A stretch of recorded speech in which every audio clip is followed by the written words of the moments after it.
Papa Ngagne Ndiaye. Koro News moom di xibaar yi mbas mi Fama John lañ ci fas yéene àndal jàngatu bés bi tey di gis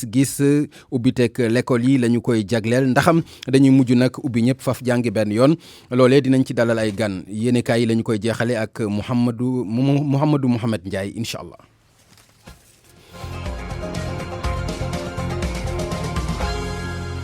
inna lillahi wa inna ilayhi raji'un. Sénégal rawatina ñi yëngu ci wàllu caada ñàkk nañu Moïse Ambroise Gomis ci wàllu animation la ñu ko gënoon a ràññee tey jii ci fajar la faatu bu tisbaar gi jàllee ci lañ ko fas yéene jébal boromam. Michael Souma doonoon naataangoom am na ay seede yu mu def ci moom ñu teewlu ko. Moïse nag nekkoon na ku ñu ràññee ci wàllu audiovisuel fii ci Sénégal mu jot fa def liggéey bu rafet bu jaar yoon mu xarañoon nag trop ci liggéey boobu. soo seetlu tey ñu bare tey soo seetlu ñu bëgg a liggéey boobu moom tam ñi ci bokk la comme ni ko tubaab di waxee rek il a fait des émules man mi wax ak yow c'est vrai que sama mag la woon jot nañu collaborer ci liggéey bi naturellement parce que ñoo bokkoon fi ñu doon liggéeyee muy ci liggéey bi te soo seetloo sax ñu bare ñu ngi ko xamee ci émission boobu nga xam ne mu ngi tuddoon génération 80 te artistes yi bare jaar fa mu def promotion artistes yi bare ñu ràññee woon ko tam ci li nga xam ne mooy événementiel maanaam organisation yenn manifestation yi notamment li nga xam ne mooy organisation Miss Sénégal donc je pense que moom marqué na lu ci bare fii ci audiovisuel Sénégal mais également ci li nga xam ne mooy événementiel moom nag nekkoon ku baax ku bëgg nit. Je pense que liggéey bu mu sax def xëy na moo taxoon lu mu amoon jikko boobu donc voilà je pense que xanaa duñu def lu du ñaanal ko rek yàlla xaral ko àjjana ay at na yu koy. ni ñu ko waxee ci bopp xibaar yi di la nga xam ni moo xewoon ca fële nga xam ni mooy cité kër góor gi amoon fa ay tuut tànk doonoon ay xale yu jigéen yu doon amal powum caay-caay ci seen biir loolu nag tribunal am na ay dogal yu mu ci jël donte dàq na benn atte bi waaye am na ci ñoo xam ne dañoo jàpp ne ay majeur lañu ñooñu moom procureur sàkku nañu tëj leen juróom benn weeri kaso yoo xam ne dañu koy tëdd ñeneen ñi nga xam ne nag ñoo moomoon makkaan ya di dëkkuwaay ñu ko doon defee ñooñu tam ñenn ci ñoom am na ci ay dogal yoo xam ni procureur sàkku na ko ñu daan leen ko kenn ku nekk ci ñoom mbiru Assane Diouf itam ci wàllu yoon moom jamono ji ñuy waxee mi ngi jàkkaarloo ak ki nga xam ni mooy attekat bi liñ ci déggandeem nag mu tukkee ci rajo Futur Média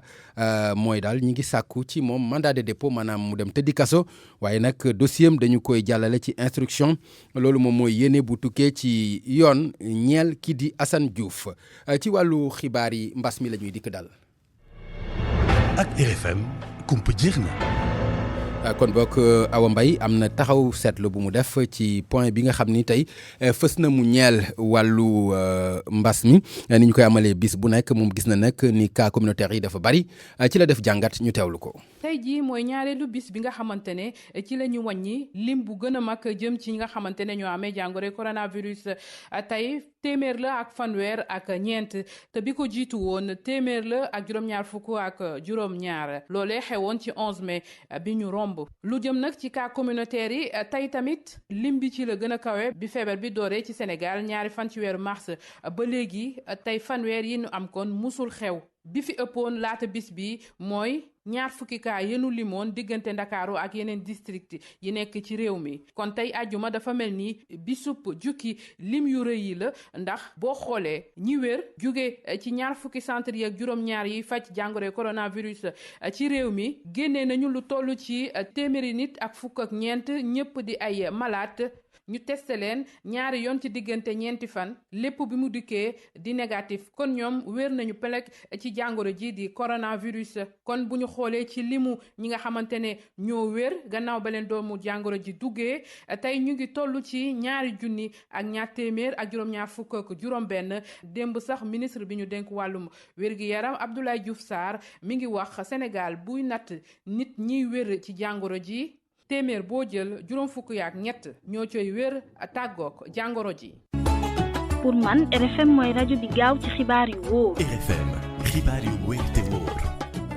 dibéer rek jàmm la ñu fas yéene nag wutali ci gaaru ceer yi muy gaaraas yi ndax xam ngeen ni jëwriñ ji ñu dénk wàllu woowu yëkkati na dogal aju nag ci ñu ubbi waat wàllu dem bi ak dikk bi ku nekk mën a tukki nu mu la neexee ak fa la neexee loolu nag tax na ba ñi nga xam ne ñoo nekk ay kilifa ca gaaru ceer bu boo maraîcher ñoom ñi ngi koy waajal waaye nag am nañ ci tiitaange ndax jàpp nañ ni bu ñëpp riiree wutal si leen loolee mën naa indi ay jafe-jafe Cheikh Ndaw nag moom mooy directeur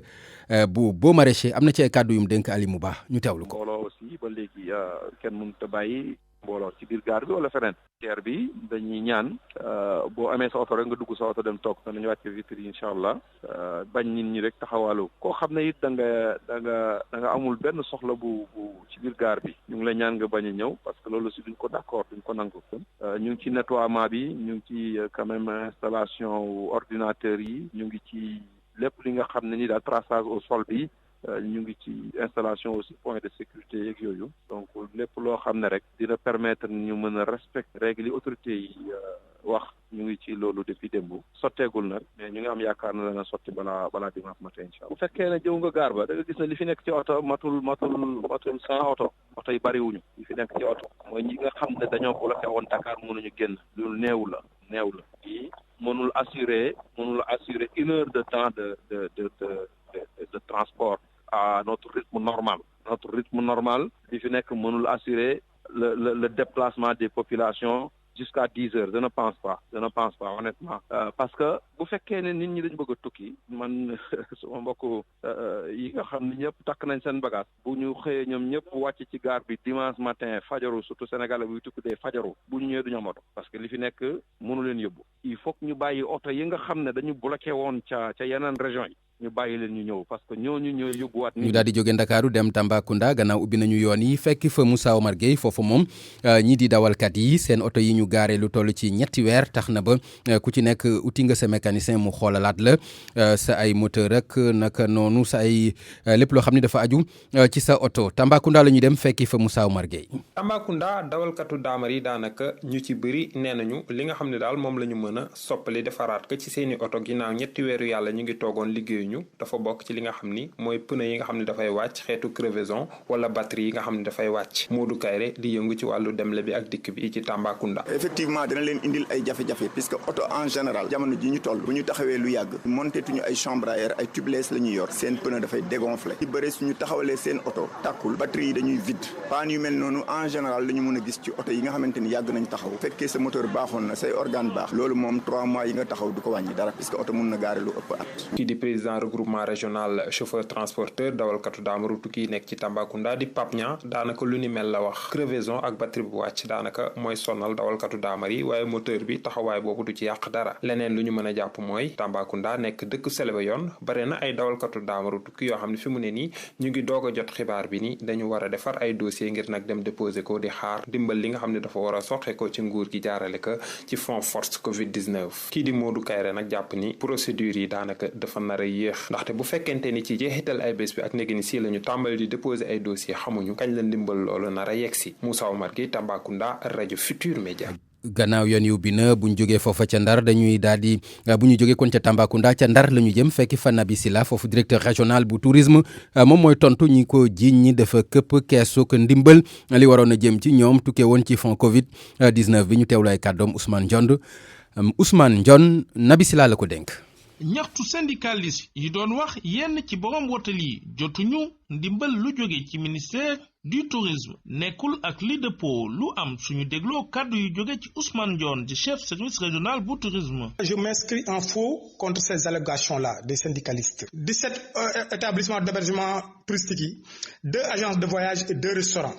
muy 19 structures ñoom ñëpp kenn ku nekk sa xaalis bu nga sa banque ba waaye xaalis bi tam dafa am jubluwaay parce que état bi dafa bëgg accompagner secteur bi moo tax mu def ko ay BFR mooy besoin en fonds de roulement pour fay seen salaire yi employé ñu fay leen fay tamit seen charge fixe yi mooy téléphone ak ndox ak courant loolu la. Ousmane Ndione yokku ci dafa am ñu doon bëgg def détournement d'objectif ndax koppar gi ñu def ci banque bi dafa am lu ko tax a jóg. mais ñoom li ñu bëggoon mooy ñëw jël xaalis bi yëpp dem seen yoon. leneen li ci am tamit mooy. ñi nga xam ne seen dossier bu nga fa accordé nañ leen prêt ba pare jox leen seen notification mais dafa am réserve maanaam dafa am dossier yu ñu war a compléter pour PV bi banque bi xaar bu ñu compléter seen dossier ba pare loolu mooy réserve ñu jox ko banque ba mën leen fay mais seen xaalis ba nga si seen compte tëdd di nelaw kon bu ñu doon laaj garantie sa départ ba lañ koy laaj mais du léegi. ñi mottali seeni kayit jot nañu seeni koppar te it duñu wàcc benn yoon kuy def naka sudul noonu ci koppar gi lee. bëgg a yàq moo tax ñu wax ko et puis bëggoon def détournement d'objectif ñu déjouer seen piège moo tax ñu def lool. Ndang nekk ñetteelu diwaan gannaaw Ndakaaru ak Thiès ci ndimbal du ministère du tourisme jox ñi yëngatu ci secteur bu ni mel. RFM ci Ndang Géej Mohamed Nabi Sila. ci wàllu xibaar yi ba tey lu aju ci dem bi ak dikk bi xam ngeen ni jëwriñ ji ñu ko dénk moom li mu xamle mooy bëgg na nag képp koo xam ne da ngay tukkeeti nga bindu ba ñu mën laa ràññee loolu nag ñiy yëngu ci wàllu wi jàpp nañ ni lu baax la ndax njëkk dana xeex jàngoro ji waaye leneen li tam dana saafara lu bëri loo xam ni ay jafe-jafe la woon ci wàllu dem bi ak dikk bi loolu nag tax na ba directeur bi ñu dénk wàllu transport xam ne ni am na benn jumtuwaay bu aju bu dëppoo ak jamono bu ñu fa fas yéene amal bu ko defee nag dana yombal loolee nga xam ni ab manifeste lay doon dañ ci ànd ak soxna Nata Mbaye. dañuy jël turu nit ki santam jël numéro carte d'identité jël numéro téléphone jël destination bu mu jëm. dooree ko dimanche bi li bépp aji tukki faaw nga enregistré booy génn wala booy dugg ci gare routière yi ñu fi taxawal mu di ay xibaar yu nar a jëriñ transporteurs yi waaye rawatina kilifa yi ngir ñu xam bépp passager fan lañ ko mën a fekk rawatina bu fekkee dafa amee jàngoroy Covid 19 bile. kon nag naka lañ ko nar a doxalee Gora Khouma mi secrétaire général mbootaay bi ëmb routier yu Sénégal am na ci ab xalaat. képp kuy dem voyage dañ laa war a xam ak la nga yore. jàppale nag liggéey bu ñu bëggee bu baax ci personnelu garage bi am na ñu ko mën a def ñu boole ci ay diplômé yoo xam ne yi ñi ngi fi woon te liggéey ñu nga xam ne léegi duñu arrêté enregistré yi ci buntu oto yi mais ci bureau bi la ñu enregistré yow client bala ngaa dem foofu nga jaar ci bureau bi ñu enregistré la sa tur ak sa sant sa numéro téléphone sa contact yëpp ak sa marchandise bi nga yoree nañ ko enregistré. loolu sax nag la ñu nar a def ci leeralu directeur des transports routiers duñ ca yem sax Cheikh Oumar Gueye nee na dinañ taxawal benn plateforme ci internet ngir enregistrement bi gën a mën a jaar yoon. système boobu sax am na fii si ba gare ba marché depuis si tàmbali bi 2013 ba léegi oto yi nga xam ne ñu ngi dem ci dëkk yi nga xam ne nekk ci frontière lu mel ne Linkering lu mel ne yenn frontières yi donc chaque jour dañuy am manifeste nga xam ne dafay ñëw ci ñun dem ci police dem ci fépp léegi ñi ngi posé question naan ndax dañuy jël nit bu koy def ak yooyu non du ko aju déjà régulateurs yi nekk si lañu gare ba dem am na régulateur donc ñoom ñooy remplir manifeste yooyu buñ ko remplir ñu mën a effectivement am tous les éléments léegi ñu ngi liggéey ak ministre de l'intérieur ci benn plateforme donc informatique manifeste yooyu directement la koy nit ñi di remplir ci en ligne comme ni ñu ko doon def rek si wàllum autorisation de sortie yi nga xam ne ministre de l'intérieur doon na ko jox nit ñi application bi daanaka yemb na validation la ñu am ak autorité yi pour que ñu jëbal ko donc gare routière yëpp jëbal ko askan bi yëpp si biir site yi. mu mel ne am na ay coppite ci dem bég dikk bi ci kaw suuf ndax lii ñuy duppee ab manifeste muy passager yi di enregistré wu nekk na saafara ci ay problème yu dul jeex ci wàllum dem bég dikk bi ginnaaw jàngoro bi dina tax ba ñu mën a lijjanti bagage yi faral di réer wala oto yi yooru te amuñu benn këyit. un lieu reconnu oto bi xam ne bala maa jëm client damay def fii xam ne mooy garage client bi xam ne bala maa am oto damay dem ci garage bi ñëpp noppalu si sa mordage bi jóge fi ndax mordage moom tànga mi ngi fi am doo xam ku lay jël doo xam koo yem. système mu bindu boobule ci internet bi nag ñu ne dinañ ko doxal fii ki ay bés wala ay semaine. jërëjëf Nata Mbaye kuréel gi nag aju ci wàllu yoon muy collectif pour la justice ñoom ñi ngi ñaawlu fitna ga nga xam ni moo am ca Amérique ba George Floyd ñàkk ci bakkanam rafet na tam taxawaay bi nga xam ni Sénégal taxaw nañ ci kenn ku ci nekk di ko naqarlu waaye dafa jàpp ni nag lu ni mel itam am na fii ci biir réew mi te askan wi ak kilifa yi war nañ cee jóg xamal ñi di takk der yi ñu xam ni li ñuy jëfee itam war nañ ko mën a xoolaat ndax doonul lu rafet ci askan wi Fatima Mbeng moom mooy coordonnatrice bi am na ci ay kàddu mu dénk Salimata Aw. ñoo ngi ñaawlu assassinat boobu ñooy ñaawlu forme de racisme boobu am foofu waaye di wax ne nag moo tax collectif bi nekk kat ñun tamit am nañ fi ay policiers yoo xam ne saa su ne ñoo ngi rey suñuy doom saa su ne ñooy rey suñuy jarbaat ñooy rey suñuy jëkkër mën naa ci lim Abdoulaye Timéra Elimane Touré Seck Ndiaye Pape Sarr te gis tamit violence yi xewoon fan yëpp ndax boo fàttalikoo Alioune Diouf bu Kaolack yàggul Assane Diouf famille ñing bi ñu fekk leen seen kër toroxal leen waa Kaskerin ñu dem fa ba di tirer ay balles réelles ba gaañ ci benn femme ndax lan di kaas ndax ñu mën a am ndox bu sell bu ñu mën a naan moo tax nag ñun collectif bi ñu ne non violence yooyu ñuy wax ci àdduna bi yépp am na suñu biir dëkk te ñu koy ñaawlu moo tax ñu ne stop aux violences policières te loolu nag violence yooyu li ko waral ndax état nguuru Sénégal moo koy encouragé ndax li tax ma wax ne état Sénégal moo koy encouragé ndax nanguwul ba tey ubbi benn dossier nanguwul rendre justice famille yooyu xam ne dañoo ñàkk seeni doom ëlbatiku nag justice ne leen kat dossier bi denc naa ko ci tiroir bi waaye comprendre ne ndax le président Macky Sall instant dafa mel ni dafa jox permis de tuer à la police sénégalaise ndax xëy na bu subaa bu bëggee présenté wu 3e mandat dina ne bu ma tëjee policier yi bu subaa bu ma leen ne génn leen tiire ci peuple bi bu boobaa police boobu du ma wuyu moo tax ñuy ñaawlu loolu di wax état Sénégal ak ministre de l'intérieur nañ ubbi dossier yi rendre justice aux familles.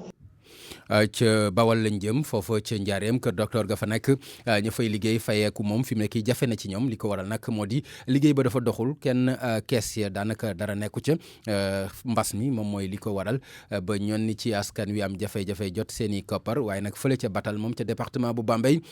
ñoom ñi ngi ci indi ay pexe Babacar Diouf lañ ci àndal. ñi nga xam ne ñoom ñooy liggéey ci poste de santé ak case de santé yi nekk ci àll bi. jafe-jafe yu bari lañ am pour jot xaalis bi nga xamante ni moom lañ warloo woon ak ñoom nit ñi demoot ñu fajoo ci kër docteur ba tax seen xaalis mënatut a yemb maam say seen infirmière chef de poste bu Batal. jafe-jafe mooy ñàkk liggéey da ngay xëy suba ba ngoon jot da ngay toog parce que malaat yi dañuy daw kii poste de santé yi ndax dañuy ragal ne soo demee ñoom dañ naan soo demee dañ ne da nga am jàngoro bi dañuy daw te boo liggéeyulee su weer bi deewee nga war a fay personnel boobu yëpp day métti loolu jafe-jafe la tam. bu dul jafe-jafe boobu sax beneen jafe-jafe dafa teguwaat ci kaw poste de santé bi nekk ci Batal loolu nag tax pour mu dox na mu waree jafe lool. amuñu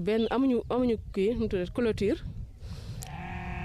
am nañ ay jafe-jafe tamit amuñu logement sage-femme te loolu gënul am nañ jafe-jafe aussi personnel parce que sage-femme bi si boppam personnel poste bi moo ko jël di ko fay. bureau bi nga xam ne moom moo yor Asifor bi ci diwaan bi ne daf leen di jàppale Dominique Faye moo di président Asifor bu Tokorak. ñu bopp comme Asifor bi la ñuy yor te ñi naan ci ndox mi ñoo fi bàyyi xaalis bi xaalis boobu dafa war di leen jëriñ ñu ne nag comme demee na noonu ñu war a jàpp ci mbas mi ba pare jàppale leen ci seen kër. Asifor bi nag def lu kenn defagut ndaxte jël na 20 mètres cubes ci facture d'eau yi mu baal ko ñi nga xamante ne mooy askan wi mu nekk loo xam ne nii président de la république bëggoon na ko wante kim ko sant ba léegi mën a góor matale ci dëkku àll yi.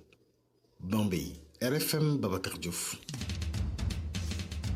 RFM bitim réew. xibaar yi bitim réew Barthélémy Ngom ma dellu nuyu la. waaw ma dellu fay la Baye Ngagne Ndiaye. xibaar yi dañ koy tàmbalee ak ñi di ay député africain ñoom nag takku nañu fas yéene xeexal Soumaïla Cissé ñu bàyyi ko. waaw njiital kujje politique bu Mali moom 20 ci weeru mars gëléwoo siw la ko ay defkati ñaawteef këf yóbbu fekk mu nekkoon ci campagne électorale jëm ci élection législative yi doon am ca Mali boobaak léegi nag gisuñu ko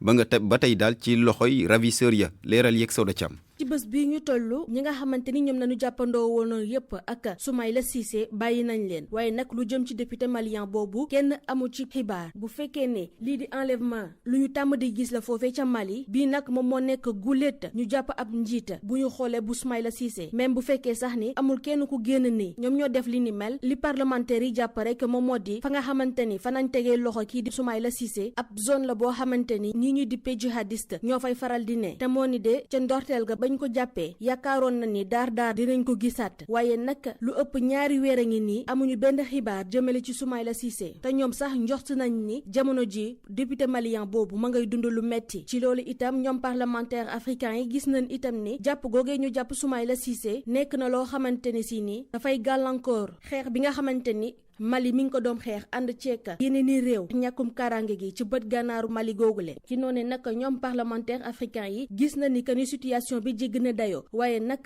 ña ngay rafetlu effort yi nga xamante ni gouvernement bu Mali ma ngi koy daal di def ngir jéem a amal ab waxtaan ak ñi nga xamante ni ñoom ñoo teg loxo Soumaïla Cissé ngir ñu daal koy mën a bàyyi ca na mu gën a gaawee loolu moom moo tax nag ñoom parlementaire africain yépp daal di boole seen i doole ngir ñu daal di bàyyi kii di seen naataango bii di Soumaïla Cissé. Baye nga ñu yokk ci ne ba du rek député africain yi ñoom ñooy mobiliser wu ndaxte kuréel gi nga xamante ni moo ëmb soxna yi nga xamante ni ay kilifa lañu mu di les femmes leadership ñoom itam bëgg nañ ñu bàyyi Soumaïla Cissé loolaa tax sax démb ñu doon amal ab doxub ñaxtu ca mbedd ya ca Bamako ngir rek sàkku ñu bàyyi kii di Soumaïla Cissé. gannaaw Mali gi ne Conakry lañ jëm foofu moom coowal constitution moo fa am. waaw kujje politique bi moo njëkk a yëkkati coow la société civile ba dugg na ca ñu ñëpp nag duut baaraamu tuuma kii di Alpha Condé ak nguuram ne daal projet bi nga xamante ni moom la ñu woote woon ci référendum 22 fan ak ñaar ci weeru mars texte ba daf ko jël soppi ko ci lu ko neex. nee nañu daal soppi na ca lu toll ci 21 ponk yoo nga xamante ni daal ci coobare boppam la ko soppee looloo tax kuréel gi fa ëmb avocat yi mu di ordre des avocats di ko ñaawlu dem sax ba tuddee ko faux en écriture publique fi mu ne nii nag avocat yi ñu ngay càmbar xool wan yoon la ñuy jaar daal ngir attaqué dogal googu nga xamante ni Alpha Condé def na ko ca constitution ba. Burundi am nañu président bu bees tabb nañu ko daanaka Evariste Ndayishimiye noonu lay wuyu. waaw Evariste Ndayishimiye cour constitutionnelle ba recours bi nga xamante ne kujje politique ba daf ko déposé woon daf ko jël sànni fële dëggal kii di Ndayishimiye ci ay mbubu chef d'état bu bees maanaam daal dëggal li tukkee ci élection présidentielle ba moom Ndayishimiye juróom fukki at ak ñaar la am. ci weeru août gi ñu jëgmal ci lañ koy investir mu nar a doon premier mandat bi juróom-ñaari at la renouvelable benn yoon lañ koy renouveler bu ñu sukkandikoo ci constitution bu Burundi moom Ndayishimiye nag dafay wuutu kii di Pierre Nkurunziza nga xamante ni li ko dalee ci atum 2005 ba léegi ni mooy njiital Burundi. Côte d'Ivoire Charles Blé Goudé moom ma ngay tàllal loxo Alassane Ouattara. waaw déclaration la ba nga xamante ni mu ngi ko defee ci France 24 moom Charles Blé Goudé te daanaka mu neexoo lool ak ka fa nekkoon njiitu réew bu Côte d'Ivoire di Laurent Gbagbo Blé Goudé moo nekkoon it njiital mouvement des jeunes patriotes moom dafay dellu siwaat rek ci li nga xamante ni Cour pénale internationale def na ko gannaaw ba ñu ko woyafalalee mbir mi ba mu mën a tukki. tey jii nag mu ne dafa bëgg a dem foofu la ca Côte d'Ivoire tàllal na loxo kii di Alassane Ouattara mu ne bu yeggee Côte d'Ivoire dafa bëgg taxawal benn kuréel goo xamante ni ay acteurs yu yëngu ci société civile bi ñoo ci bokk su ko defee ñu gën a xool nan la ñuy def ba Côte d'Ivoire gën a jëm kañam jeexale Banque africaine de développement bi pa nag leer na ngir ñu tabaat kii di doomu réewum Nigéria bi di Adesina ci bopp banque boobule dana am ay enquête indépendante boo nga xamante ni daañ ko ci def bu ñu sukkandikoo ci communiqué boo xamante ni nu ngi ko siiwal démb ci guddi gi sax bureau conseil gouverneur ya ca banque africaine boobule moom nee na nangu nañu daal ñu def enquête indépendante ci rapport bi nga xamante ni comité d'éthique ba daf ko defoon ci rapport boobu sax dañoo seetaloon deru kii nga xamante ni moo di président ba di Adesina ci lu nu ko doon tuumal ne moom daal dafa mel ni nu muy doxalee kër ga baaxul ndaxte dafay làq doom dóor doom loolu nag ñu jàppoon ne du yoon fi mu ne nii nag mbir mi jur na coow ndax am na ñeneen ñu yëkkati kàddu ne daal bu ñu sañoon beneen enquête am ci mbir mi Baye Ngagne Ndiaye. Barthélémy Ngom jërëjëf. jaajëf. ak RFM kumpa jeex na. ci Coro News la ñuy daal di dikk daal Fama Ndione lañ ci àndal muy xibaari mbas mi. mbas mi gën di lëmbee ca Brésil réewu Amérique latine bi moo nekk ñetteelu réew ci àdduna wërngal këpp boo xamante ni mbas mi lim fa fàtte bëri na ginnaaw États-Unis ak Royaume-Uni. fi mu nekk nii Brésil am na lu ëpp juróom benn téeméeri junni ak lu topp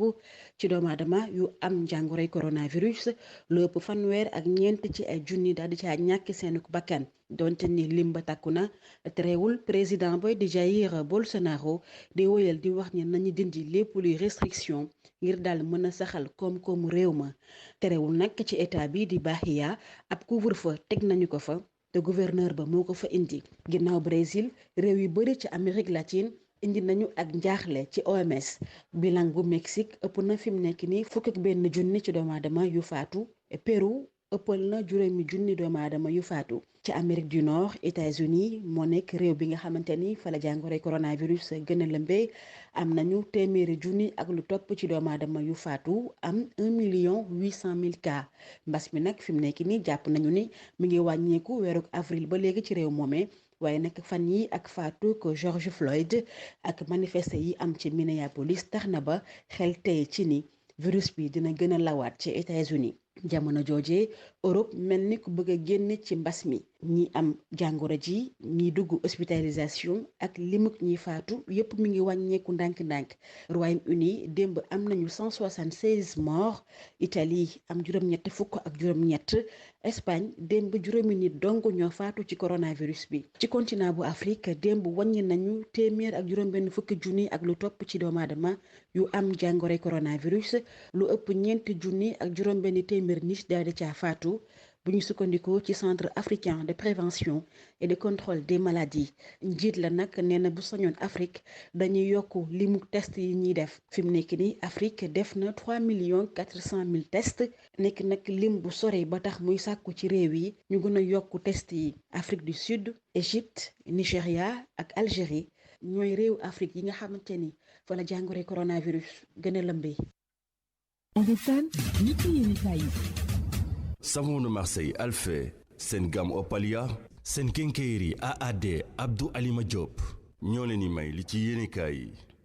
yéenekaay yi Mohamed Ndiaye lañ ci àndal. jërë ngeen jëf Macky Sall bu doon wata la ñu ne guddi yi ay feu arrière rek la amee l'observateur xëy bind ci xëtam mu njëkk ne Macky en feu de recul ubbil yéenekaay bi état d'urgence bi mu tegoon ci réew mi ñaar fukki fan ak ñett ci weeru mars ak woyofal yi mu ci yéndi boobee ba léegi moo tax journal bi wax li mu wax ne mesure yi njëkk na caa defi coppite fukki fan ak benn ci weeru mai démbit di ñeenti fan ci weeru juin mu defaat yeneen coppite yu jëm ci indi woyofal ci mesure yi gouvernement bi tegoon ngir xeex ak coronavirus bi journal bi nañu jàpp leen couvre-feu bi ci réew mi nga xam ne ci njëlbeen ga 20 heures la daan tàmbali daan jeex 6 heures du matin andi woon nañu ci coppite di ko tàmbali 9 heures ci guddi maanaam 21 heures doon ko jeexal 5 heures du matin démb it ñu indiwaat yeneen i coppite ci couvre-feu bi di ko tàmbali 11 heures ci guddi di 23 heures di ko jeexal 5 heures du matin dem beeg dikk bi ñu doon aaye ci diggante raison ak morom ma léegi nangul nañu ko nit ñi journal Le Quotidien nañu dogal yu mujj yooyee gouvernement bi jël ba xamle ko démb dafa yegsi ci waxtoom ne fi ko askan wi gën a soxlaa foofee lañ leen ko defalee dem beeg dikk bi demoon dikkaat na Sud Quotidien nañu li indi woyofal yeeg yolomal yi ci mesure yi lu ci mel ne ci wàllu transport interurbain gi ak ci mbirum couvre-feu gi moo di Macky Sall dafa déglu askan wi ak nopp bu baax bi li askan wi doon ñaxtoo ko xultu fu nekk ci réew mi fan yi ca la leen président Macky Sall fekk si defal leen li ñu bëgg Soleil national nañu mbir yi ak ni mu tare woon dem sax ba noot askan wi état bu Sénégal xool na mu mën a woyofee mu defal ko nit ñi La Tribune ne ko defu ko mbedd mee ko def nit ñi la ñu teg lu ñu àttanul ñu tàmbali fippu nguur gi xam xel ne lii raam ca ñag ba la jëm te bu fa yeggee du jur jàmm tax mu dellu gannaaw moo indi woyofal gi ci couvre-feu gi moo waral ñu bàyyi sëfëri réew mi ñu dellu ci seenub liggéey moo waral it ñu jël dogalub ubbiwaat restaurant yekk salle des sports yi ci dëkk bi ministre Seydou Gueye ne ci Le Quotidien ku ko jàppee noonee juum nga du ñaxtu yi askan wi doon ñaxtoo tax gouvernement bi doxalee ni mu doxalee docteur Cheikh Sadbou Sokhna ne ci L'Observateur bu ñu ko waxee bu ñu ko waxul état bi ni mu doxalee weesuwul bàyyi ñoog jàngoro ji toog di ñu seetaan ak moom Vox Populi ne ko bilaay waxati ko coronavirus bi la ñu tëggal mbooyangaan ci réew mi askan yu mel ne ñu xamul li xew tax ñuy zibile ak di ko ndamoo enquête dina kay ne ko ñoo ngi zibile ak di ndamu ci seen musiba ndax dogal yu yees yu gouvernement bi teg ba yi mu tegoon yépp mu dugal ci goyefal fa mu jëme askan wi kenn tanewu la ci ne mbooleem mesures yu gouvernement bi jëloon ci réew mi mesures yooyee daanaka aw tur rekk a ca des la si ne kay nañu moom kay état bi ubbil na jàngoro ji yoon wu mën a jaar ba yaataa yu mbéj nu mu ko neexee ci réew mi journal Source A bind ne état bi jëfi ragal ak jëfi ku matul lu mu doon rekk la fi def ne jël ne dogalam askan wi sëkkatal ko teg ko paaka ci put mu dellu ca gannaaw yéenekaay bi tegal ñu ci ne état bi ñu am ci réew mi mooy état boo xam ne fu ay pën a tàkkee ci réew mi mu tàmbalee loxo ko pat-pati ne bu njëkkoon liñ doon wax nit ñi moo di toog leen seeni kër léegi nag wax ji mooy génn leen seeni kër gàddu ci corona bi Source A bind ne nguurug naxaatekat la ñu amal affaire moo waral ñu am fit wu tollu ne taxaw ne maîtriser nañu coronavirus bi te dara du ci dëgg li am démb rek yéenekaay bi nañu doone cib takk ne juróom-ñett fukki doomi aadama ak juróom-ñeent corona nañu ci réew mi ca ñoom fukk yaak juróom ay cas communautaire la ñu jàngalekat yi corona woon ci réew mi ba tax ñu tëjaat l'école yi waroon a tijji ñoo ngi toll ci fukki jàngalekat ak juróom ay leeral la yu nekk ci xët mu njëkku Libération bàyyee ko ci Mohamed Moustapha Diagne porte-parole ministère éducation nationale Diagne ko wax ne jàngalekat yi corona bi ñu jógee Ndakaaru ca lañ ñu leen ko wàll ak naan ca bés ba ca lañ leen defali test gis ne dañoo corona yaa ngi xaati goñ ci loo xamul leneen lu ko jaaxal ci gis-gisam moom Mohamed Moustapha Diagne nee na ci Libération moo di ñu taxaw naan nañu leen noppal ci tëj gi confinement gi ñooñee ñoo bëgg a tëjal tey école bi lu mat 551 000 élèves ak 97 000 jàngalekat Source A dollil ñu ci ne dëkk bi di Diofior nga xam ne bi coronavirus bi duggee ci réew mi ak léegi ñoom dégg rek la ñu ci am jàngoro ja far na fa yegg benn jàngalekat bu jóge woon Parcelles Assainies moo ko fa yóbbu muy yóbbu leen ci L'Observateur ñu jeexalee fa ak la xew ci hôpital Youssou Mbargane Diop bu Tëngéej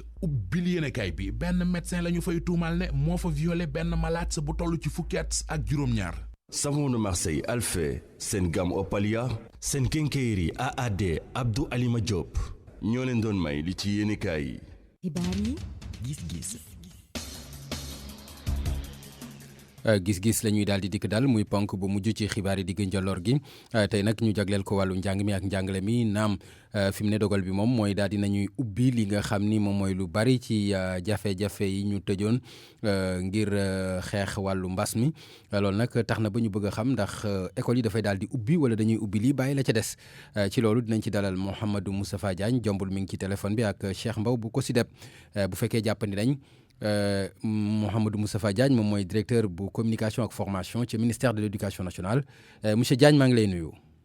kooku du Pape Ngagne. Pape Ngagne waaye. waaw sëñ Pape na nga def. ça va ñu ngi lay ziar Diagne. waaw maa ngi lay fay bu baax alhamdulilah. jërëjëf ñu di ci ànd ak Cheikh Mbaw di directeur bu COSYDEP ñu ngi lay nuyu Cheikh.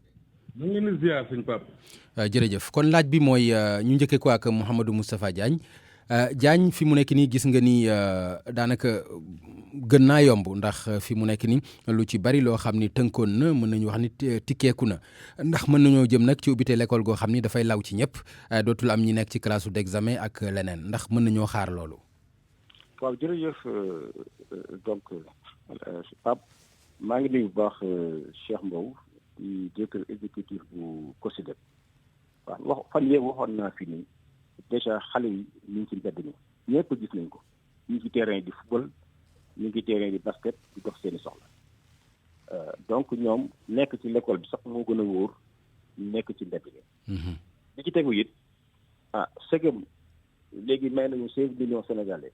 ñu dox seen soxla. kon war nañoo wax dëgg yàlla xel mën naa nangu téeméeri junni élèves delluwaat ci l'école bi ak protocole sanitaire. donc loolu moom vraiment lu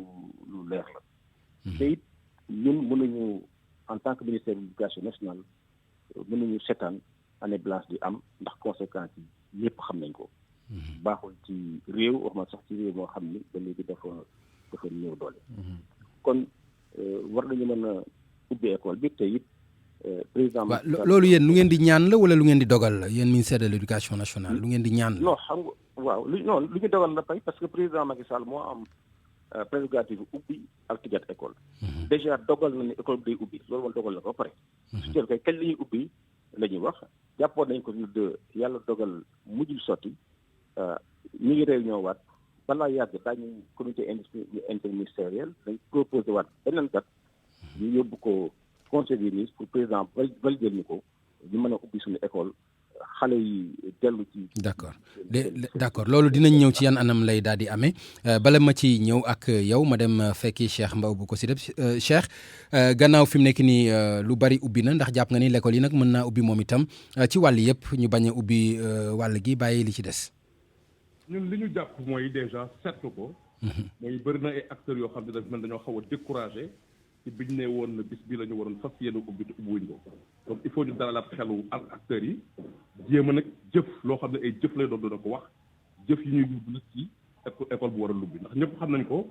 xale yi moom seen place ci l'école bi la waaye du ci mbedd mi ci li ëpp suñuy doom bu ñu seetloo ci banlieue bi dugg ci profondeur du Sénégal gis nañ ni bu ñu leen indilul tontu évidemment que ñu exposé wu sax mooy ëpp ci bañ a exposé wu donc loolu mooy benn ñaar ñu jàpp ni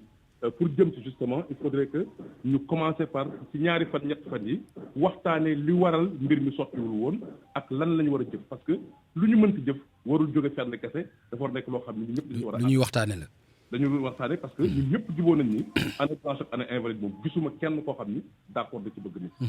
ñetteel bi mooy ñu xam ni fii ak le 15 tontu bi bu soree ba sori warul egg ci le 15 juin.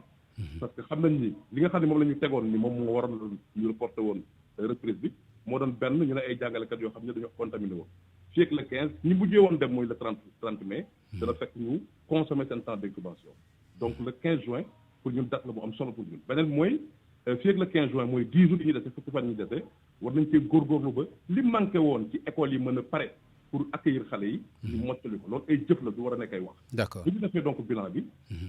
jàpp ni suñu échéance day nekk fii ak le 15 fukki fan la ñu am pour waxtaanee ci naka la ñu war a ubbee jàpp it ni école normalement le 31 juillet la war a tëj donc am nañ le 15 juin ba le 31 juillet pour jëmmal ci ubbite l'école boobu pour jëmmal ci d'accord tàmbali ubbite l'école d'accord Cheikh nga baal ma man dafa am baat boo xam ne Moustapha dama ko dégg ci yow dégg ko ci Cheikh muy waruñu fexe ba année bi di niil maanaam année bi di invalide lan moo fi indi loolu ndax da ngeen jot ni lu war a mën a am la wala lu warul mën a am la dama dégg ngeen baamu ko yéen ñëpp ci seen ay kàddu. waaw xam nga bu fekkente ni bi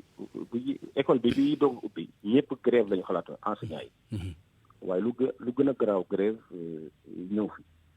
te jàpp naa ne xam naa ne bu fekkente ni bi feebar bi ni mu mel Europe ak Amérique la mel fii moom année blanche day am waaye yàlla dimbali ñu ba melu ko tey année blanche dafa am ay conséquences dama la jox benn rek gis nga tey bu ñu defee année blanche chaque année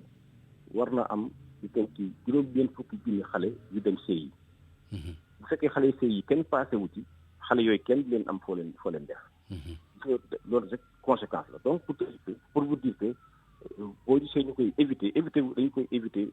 pour xale Sénégal mais aussi pour réew mi aussi bañ a ñàkk parce que déjà ren 526 milliards de budget global la ñuy perte léegi nag dégg naa Cheikh mu wax souvent waratu nekk ay wax vraiment Cheikh nekk fa ñu di wax école yëpp yóbbu nañ fa matériel ndax mat na ndax matul yooyu beneen débat la protocole sanitaire bi aussi jàpp nañ ko xam nañu ñaata classe de 20 moom la ñuy def. li ci teg nag mooy président Macky Sall buy décider day tëj wala day ubbi moom interne conviction day xool la mooy intérêt supérieur de la nation mu def loolu kon nañu bàyyi président Macky Sall moom mi xam li tax mu def ko. joxaat leen instruction les 3 ministres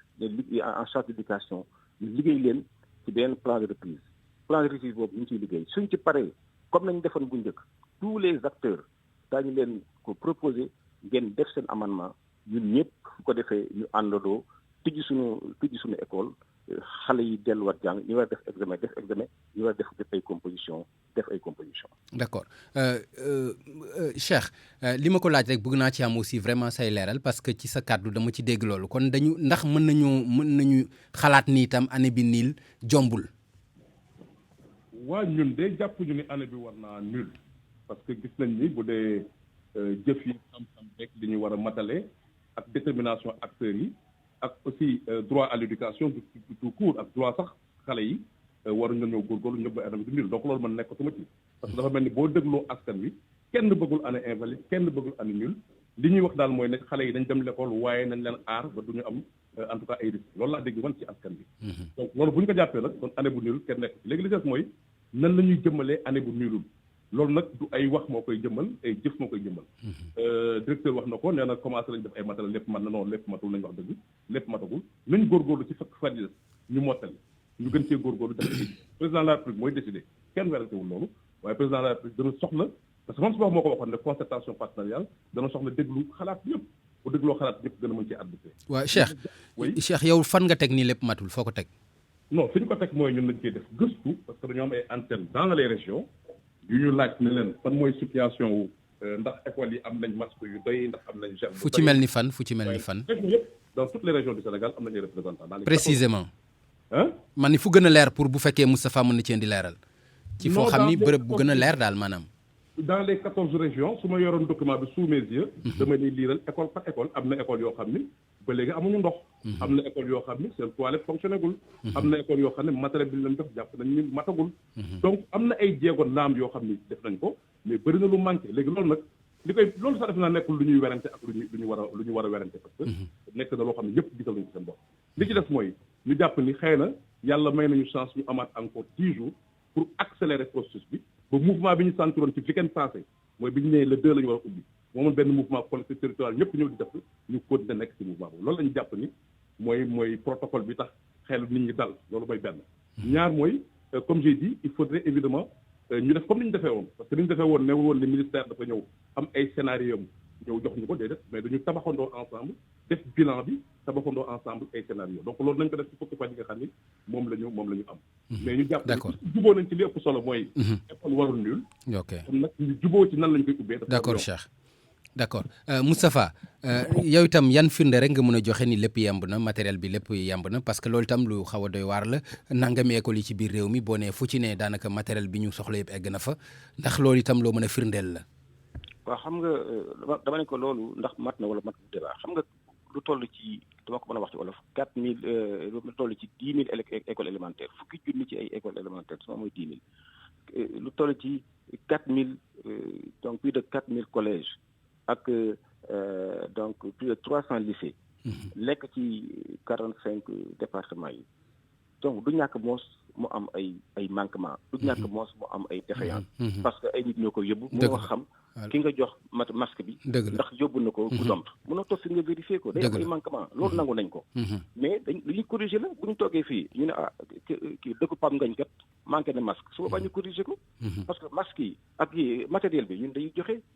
collectivités territoriales yi. dañuy joxe yëpp maire yeeg président conseil départemental Sénégal yu bëri ñu ngi contribuer.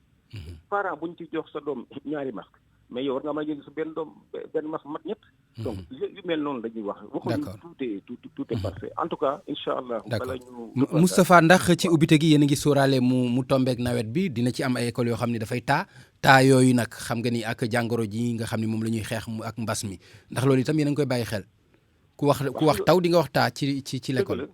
dëgg la xam nga bu fekkente ni bile comme léegi du xale yëpp ñooy ñëw xale yëpp nañ ñëw am na ay chemin yoo xam ne mën nañ ko utiliser par exemple bu fekkente ni. lu tax nga ni xale yëpp du ñu ñëw lu tax. pour le moment day ñi def examen ñoo njëkk a ñëw. d'accord ok. donc ça veut dire que bu ñu demee ci ñaari école benn école bay taa wala bay am problème mais xale yi def CM2 fekkee ñaari classe CM2 ak ñaari classe CM2 xaj nañu ci benn école yu mel noonu la ñuy wax encore que tamit même au niveau gouverneur yi mën nañoo décider que jël beneen local bu dul école def fa école ba parce que yëpp ay possibilité la donc au niveau local ñoom dinañ ko gérer en tout état de cause daal li am solo mooy nañu ubbi suñu ubbee daañu corriger dispositif bi dans une semaine rek bu ko defee lépp mat bu ko defee tool de daal di jeex. d'accord Cheikh ndax loolu itam yéen ci seen jàngat bàyyi ngeen ci xel nawet bi nga xam ni dafa war a tombe ak lii di ubbite école bi ñuy xaar lan ngeen ci jàngat yéen loo xam ne mën na ci doon saafara buñ ca yeggee. waaw bàyyi nañ ci xel parce que école doon na ubbi ba le 31 juillet kon nag am nañ ñeent fukki fan ak juróom diggante 15 juin bi ñu wax ak fin d'année bi bàyyi nañ ci xel parce que ci biir préalable yi waxoon nañu fexe liggéey ci restauré waat yenn écoles yi am ay yenn jafe-jafe yu am na ndox buy senn ñu mën koo defar loolu war naa mën a nekk ay tabtabal bàyyi nañ ci xel parce que ne woon nañ war nañoo mutualiser ressources yi pour ce qui est des abris provisoires am na xëy na yeneen centres yoo xam ne mën na leen accueillir donc il faudrait ñu travailler sur ça mais bàyyi nañ ci xel parce que nee nañ aussi situation exceptionnelle la te bëgguñu suñuy doom bañ a jàng bëgguñu ñu perte at bi et donc par conséquent il faudrait que ñu am des réponses locales parce que ñu nekk ci biir gox-goxaat yi ñoom xam nañ naka dañu war a mën a gunge mbir moomu donc bu ñu ko defee pour ñun dana am solo donc nag man appel daal may lancé mooy ñu xam ne mbirum école moom weesu na ministère wala lu mën ci doon ñun lépp la war a jitteel parce que ñun en tout cas am nañ fullawu bañ a découragé am nañu fullawu continuer di ci réfléchir am nañu fullawu continuer di jébbal suñuy réflexion ki nga xam nag mooy arbitré décidé waaye daal na waaju ñëpp jóg na xale yi xam ne xale yi moom seen place ci mbedd mi waaye war na leen sécuriser pour ñu dugg ci l'école bi jërëjëf Cheikh nga xam ne suñu kilifa nag nañu jàppale ci mettre en œuvre lépp loo xam ne jàppoon nañ ko ci protocole bi dëgg la incha allah xale yi mën a jàngi merci beaucoup Moustapha ma bàyyi la nga tàggoo laata ma koy jox Cheikh moom itam mu def lu ni mel waaw jërëjëf sëñ Pape di ñaan population yëpp rek ñu jàpp ci école bi am na nag luy xew ñu ngi koy yëg ne jàngalekat yi dañ leen di stigmatiser maanaam daal suñu demee ci dëkk yi dañ leen di joxoñ ndax feebar bi loolu nañ ko bàyyi ministre Mamadou Talla wax na gouverneur préfet yi IAI IEF yi ñu protéger jàngalekat yi